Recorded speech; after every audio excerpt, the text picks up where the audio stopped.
आपको पता है एक चिंता की बात क्या है? 2020 से 2025 की अगर तुलना करें तो भारत का माल व्यापार घाटा क्या है वो बताता हूं आपको। भारत का व्यापार घाटा 102 अरब डॉलर का था 2023-24 में 241 अरब डॉलर। मैं केवल गुड्स की बात कर रहा हूं, अभी सर्विसेज पे नहीं है। 24 में ये 283 था और अब ये 333 है। तो मैं क्या मानूं कि भारत विकसित भारत की राह पे? इसका मतलब पता है क्या है? घाटों से समझाता हूं। अगर 10 रुपए का घाटा है, इसका मतलब है हम 100 रुपए का सामान बाहर से खरीद रहे हैं और 90 का बेच पा रहे हैं। अगर 100 का खरीदना पड़ रहा है और 90 का बेच रहे हैं तो वो 10 रुपए कहां से आएंगे? मुझे कुछ ना कुछ अपनी संपत्ति बेचनी पड़ेगी। और आपने भी सुना भी होगा, सुनने में आ रहा है आरबीआई ने सोना बेचा।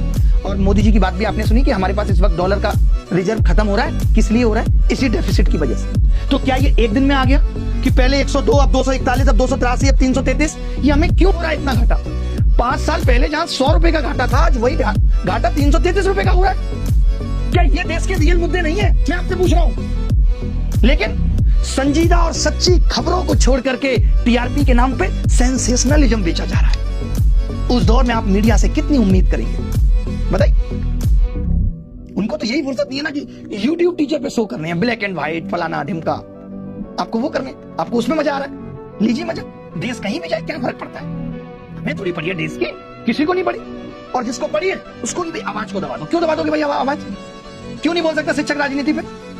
आपको पता है एक चिंता की बात क्या है? 2020 से 2025 की अगर तुलना करें तो भारत का माल व्यापार घाटा क्या है वो बताता हूं आपको। भारत का व्यापार घाटा 102 अरब डॉलर का था 2023-24 में 241 अरब डॉलर। मैं केवल गुड्स की बात कर रहा हूं, अभी सर्विसेज पे नहीं है। 24 में ये 283 था और अब ये 333 है। तो मैं क्या मानूं कि भारत विकसित भारत की राह पे? इसका मतलब पता है क्या है? घाटों से समझाता हूं। अगर 10 रुपए का घाटा है, इसका मतलब है हम 100 रुपए का सामान बाहर से खरीद रहे हैं और 90 का बेच पा रहे हैं।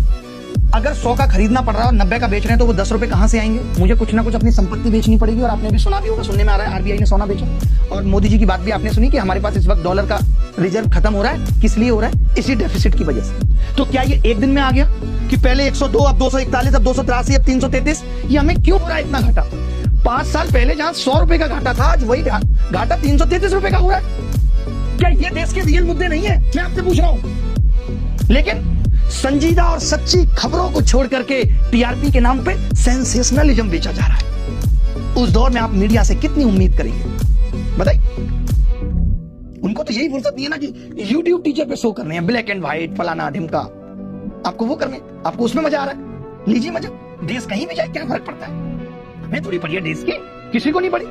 और जिसको पड़ी है उसको भी आवाज को दबा दो। क्यों दबा दोगे भाई आवाज? क्यों नहीं बोल सकता शिक्षक राजनीति पे?